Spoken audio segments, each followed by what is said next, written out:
السلام عليكم ورحمة الله وبركاته. اللهم صل وسلم وبارك على سيدنا محمد وعلى آله وأصحابه أجمعين. ازيكم يا أحلى اخوات في الدنيا، عاملين ايه؟ رب تكونوا بخير. هنعمل النهاردة مع بعض صينية سمك شراغيش زيت وليمون بتتبيلة رهيبة.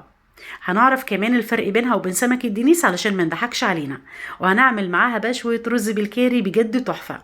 يلا كده نسمي الله ونشوف هنعملهم ازاي مع بعض. اول حاجه يا حبايبي عايزين نعرف الفرق بين سمك الشراغيش وسمك الدنيس. السمكه اللي معايا دي سمكه شراغيش. اول حاجه بتبقى مفلطحه من الظهر ومن البطن بالشكل ده. سمكه الدنيس ما بتبقاش مفلطحه، بتبقى انسيابيه. وكمان راسها بتبقى باينه قوي عن سمك الدنيس، ما بقاش فيها الخط اللي بيبقى في نص الراس بتاعت سمكه الدنيس.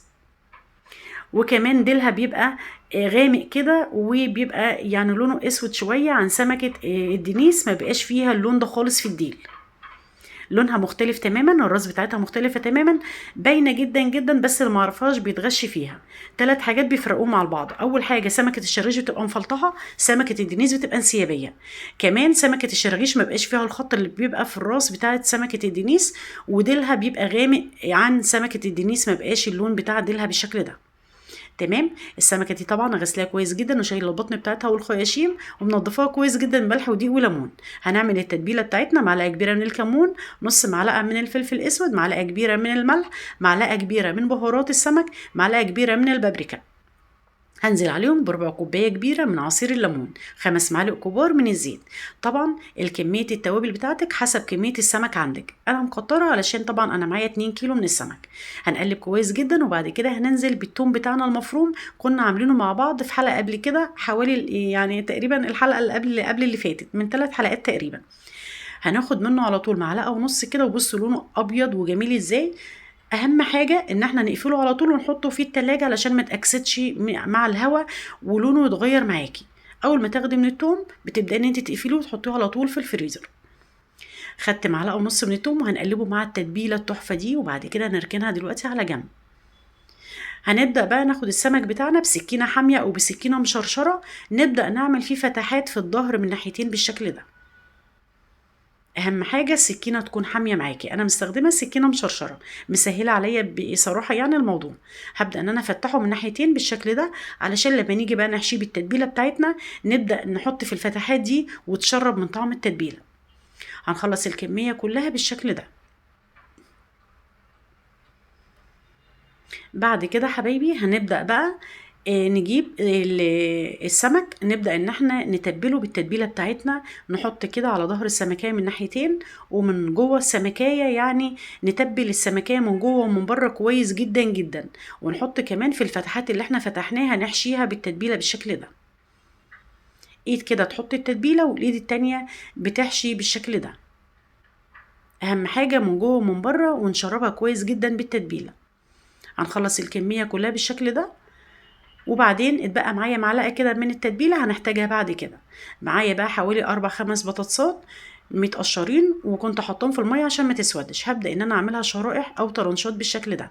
ومعايا 3 بصلات، ويا ريت البصل يكون ابيض، انا ما كانش عندي بصل ابيض بصراحه، عملت طرنشات بالشكل ده. ومعايا جزر برده كنت غسلاه ونقعاه في الميه علشان ما يعملش طبقه بيضه على وش الجزرايه كده. هاخد منه جزرتين بس وابشرهم، او ممكن تعمليها مكعبات زي ما انت حابه.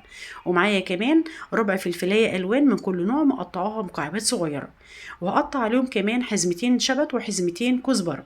الخضره دي كمان كنت غسلاها ونقعها في ميه بمعلقه من الخل، وحطاها تتصفى معاكم بالشكل ده. حطيت المعلقه اللي باقيه من التتبيله، وهنزل عليها برشه من الكمون، رشه من البابريكا، رشه من الفلفل الاسود، ونص معلقه من الملح، وعصره ليمونه كبيره او ليمونتين. هنبدا ان احنا نقلب بقى التتبيله الحلوه دي كده من على الوش، مش هقلبها مع البصل والبطاطس الاول، علشان انا عايزه اخد منها كده احشي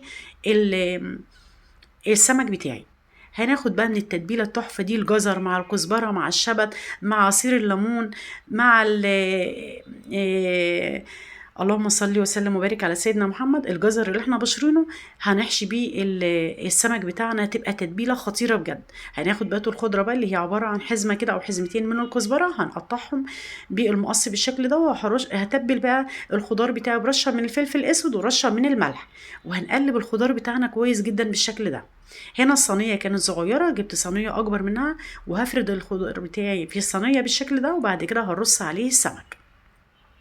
نلاحظ ان احنا ما حطيناش زيت على الخضار خالص. انا هجيب بقى بعد ما رصينا السمك الباقي من التتبيله اللي نازل من السمك كده احطه عليها، وبعد كده هننزل ب5 معالق كبار او 6 معالق على وش السمك بالشكل ده، علشان لما نحط عليه ورق الزبده ما يلزقش فيه. ومن ناحيه تانية ما حطيتش زيت خالص على الخضار بتاعي. هنبدأ بقى نقفله ورق زبدة، وبعد كده ورق فويل.